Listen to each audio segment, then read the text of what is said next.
Hi, welcome to Hunt and Gather with the Chatters. Today we're going antler hunting. For those of you that are new to watching our videos, we love to play in the woods. And anytime we can play in the woods and gather a resource, it's a plus. So today we're going out, we're hopefully going to find some antlers.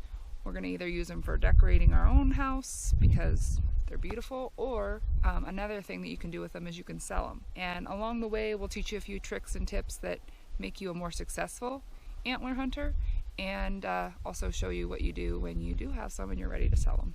So, you ready to go find something neat? All right. We found the spot. We're gonna start hiking. This is a neat spot because we're at the base of the hills and we're in the pines here, but just a short distance that way it transitions to cedars. And it seems like that's a magical thing in northern Arizona for antler shed hunting, is where the pines kind of transition to cedars. And then the other neat thing about this area is there's a burn here that's a couple years old. And so it actually provides some earlier grass in a lot of the areas. So there might be some antlers in there. And the other thing is, it's a lot of the brush and stuff is cleaned up from the fire, so it's just easier to see the antlers. So let's go hiking around and see if we can get lucky.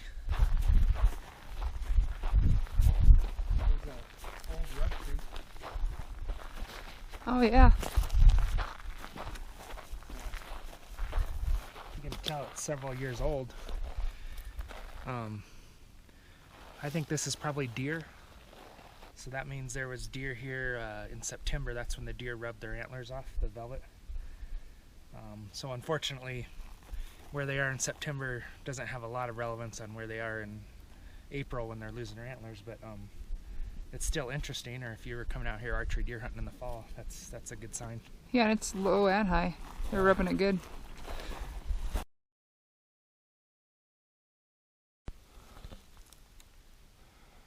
It's actually really possible. My eyes still aren't calibrated, so I don't know for sure. Well, let's check it out.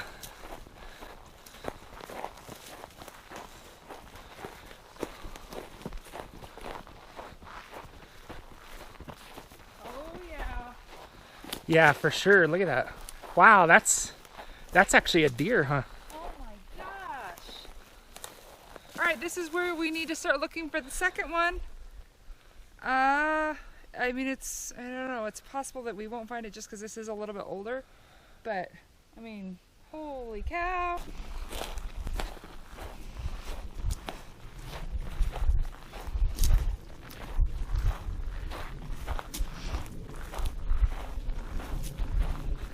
There's another rub. Yeah, another deer rub. Yeah, now this is a bigger deer. Look at, you know, he was able to get as high as this, and just the damage he done. So this could have been the deer that you found the shed on. Yeah, that's a great rub. Yeah, and this was last year. So last September, there was a real nice deer, possibly the one you found the shed of, that had rubbed this tree.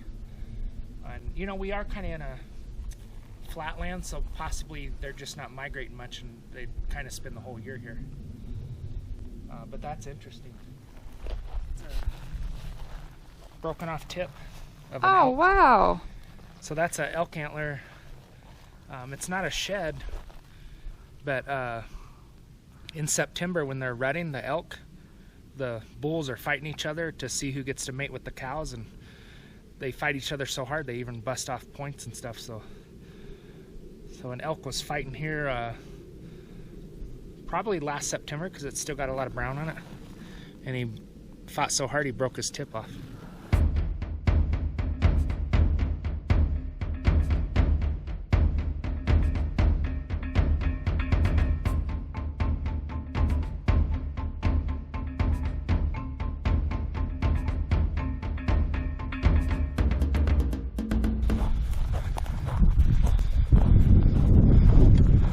I don't see it. I still don't see it. Oh, yeah. Is it? It looks like a chunk of wood. It's so burnt and crispy. I mean, it looks no different than like this. I don't know how you spotted that one. Well, it was just the way the light hit it. It's just reflective enough. But yeah, check it out. It's all It's been eaten on, huh? I don't even know. It's kind of yellow. That's weird. Yeah, the coyotes will eat on them, and you can tell it's been burned too. Look at the backside. Yeah. So it was laying there before the burn came through. Is this one, I mean, we're going to keep it, but I mean, is this one worth selling? Yeah, you can sell it. It'll be the lowest grade, so it might only be like $5 a pound, but you know, what do you think it weighs? A half a pound? Yeah. Yeah, so it's still $2.50. Hey, actually, I found one. Oh my gosh, it's right there.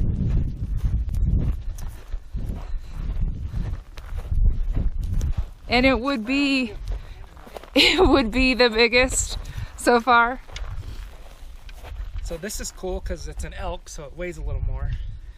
And it's what they call a brown. It was shed this year.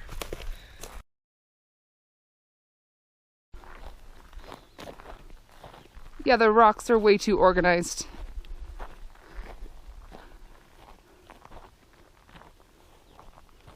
Yeah, look. Here's pottery. Oh, nice. Look, there's some that has the texture on it.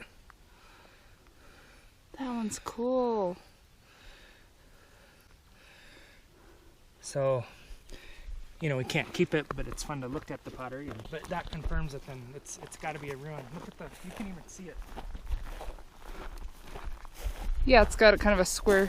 I don't know if you can see it on camera, but there's like 3 rooms, 3 circles. One. You know, like 1, and then 2, and then a 3rd one. Oh, look at that! It's even got the fire charring, you know. Oh, wow, it's got a nice little dugout area. Look at this. I don't know if you can see it, but you can see the black charring where a long time ago they would build a fire, you know? Yeah. Because probably this dirt's filled in a lot. It was probably a lot lower. But yeah, and then look over here, you can still see part of the wall.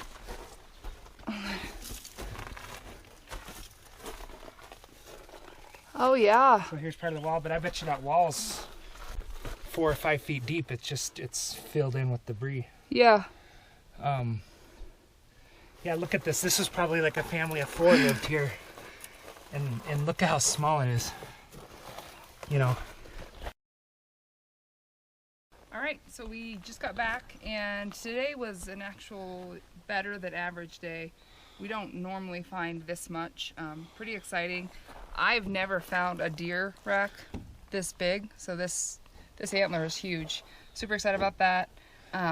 This one, you know, like we talked about, it's a little dry rotted and weathered. We'll still be able to sell it, but it's not going to go for as much. And then the 2 elk antler finds that Aaron found.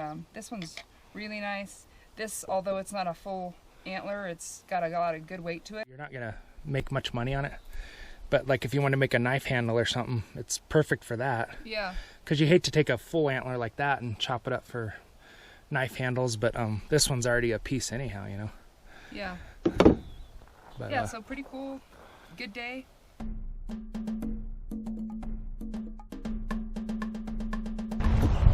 What do Hi you there. got going on, girl?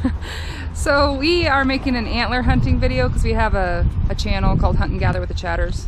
So anything you can collect from the woods, whether it be something you can eat, something you can play with, something that you can exchange for money. There's we're money. excited. We're here. We're here for money now. We're excited about finding it. So we already went out and did some antler hunting, and we found some antlers, and so now we want to learn all about the process of exchanging them. You want a buffalo skull? I'll trade that out. No, not today, but those are awesome. Isn't that cool though? We got jewelry stuff now. They're making tips. We got little pendant things, or whatever you want to call these things. There's bears, there's fish hooks, there's eagles. These are polished. That's just the core, or are these just tips? Tips and stuff they've cut off And we got the dog chews. You know, these are for bigger, more aggressive chewing dogs. Then we got the daintier dogs. We got knife handles here. A little bit of everything. Well, let me tell you, these guys aren't the best shed hunters I've ever seen. You know, they come with just a trunk. I want truckloads of this stuff. Well, we're trying, okay? Yeah. It was not a good year for us. We've done a lot of fishing though. Oh, so. You did fishing? I like Yeah. that. I'm gonna tell you, I don't know if I can pick up that big pile by myself, so I'm gonna let you do it and just bring it on over here, and I'll show you how we grade this stuff out. We'll Calibrate your scale. If it says it's less than 100 pounds, we know it's off. Oh my gosh. I can tell you that right now. All right. Fern, when he's not looking, put your hand on that scale. But I got another trick. If you put a horn where it's hitting the ground on the scale, then it don't weigh as much. That's true. Okay, so what do we got here? We got a horn here. It's got some cracking going on. Okay, it's got good color on the back. This is a hard white horn. Okay. It's not brown because of the cracks. Okay. Now this one's getting a little rough. It's actually really good chalk, but it's really low grade hard white. Yeah, real thin. It's just good chalk. Now this one, it's got a little big crack in it, okay? It's still good, it's gonna go hard white. Okay. Okay, now this one, That's the special. That's the best horn you can find. It's already cooked, it's been in a fire, it's absolutely junk. So it goes in the chalk pile. Okay. Okay? This piece, That's worth at least $100, ain't it? you know, she should be using it to pick her teeth like that, okay? This is what I'm gonna give you, okay? That's all $10 a pound, Okay. okay? This is $2 a pound, Okay. okay? This stuff is $6 a pound, Okay. okay? This is easy math, okay? So those horns right there are worth $43. We'll take it. Well, 44 now. Oh. No, it's 43 because you're standing Come on the on. trailer. Yeah, it'll move it this. Blow on it, blow on it. So $43. Can you hear? You remember this? Okay, I should probably write it down. You hold that. You're in charge. Okay, don't screw Add an it extra up. 100 when you can. Yeah, I'm on. So there's $43 worth of horns right there. That's awesome. All right, these are $6 a pound. Let's just call it 5 pounds. Okay. Okay. Thank you. That's yeah. $30. Okay. So how much plus? 73. So we got 73 right now. Okay, get that high dollar stuff. And put it on the scale. That's gonna tip it over right there.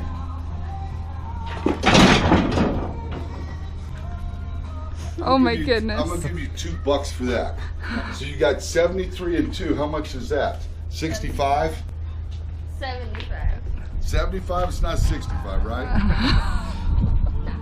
We can do that. So you need to come to the pay window. Come on. Come this way. Here you go, chick. How much do I owe you? And what is your name? $75. What is? It's what? Fern. Fern. I'm Jeff Allen. Fern, how you doing today? Good.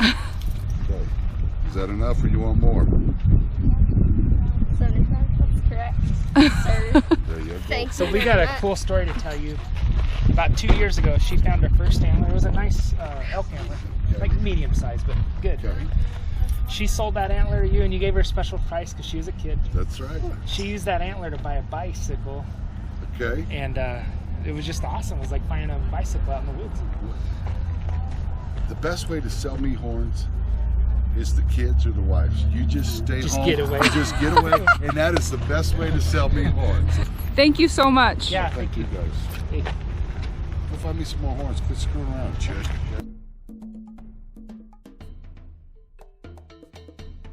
I would say I average about one antler every 5 miles of hiking, so it's not this real lucrative moneymaker or anything. You can find antlers any time of year. Basically, the deer and elk will start dropping them as early as February and then through the middle of May. But a good rule of thumb is if you go out in April, so April for antlers, wherever you find deer sign and elk sign, or actually see deer and elk, that's going to be a good place to look because they had either just dropped them or they're going to drop them soon. We're going to be, you can see these hills here. This is fairly close to our house. We're going to be looking in those saddles there. In other words, the lower areas at the base of the hills, because the deer and elk wouldn't have been high up on the mountain in April, you know, it still would have been a little cold. So they're more likely to be in the lower areas. Another good rule of thumb too is if you find one antler, look around that area, because, you know, they travel in groups, so other animals might have dropped antlers in that same general area, or a lot of times an animal will lose one antler and then it feels weird to it. You can imagine having all this weight on one side of your head, so then it really starts raking brush and stuff to try to get that other antler off. And so a lot of times the other antler is pretty close. So another thing to keep in mind too is fence lines. If you find a remote fence line, it's worth walking along that fence line for several miles. That antler, as the seasons change, it starts getting weaker and weaker at the base till it's right on the verge of falling off.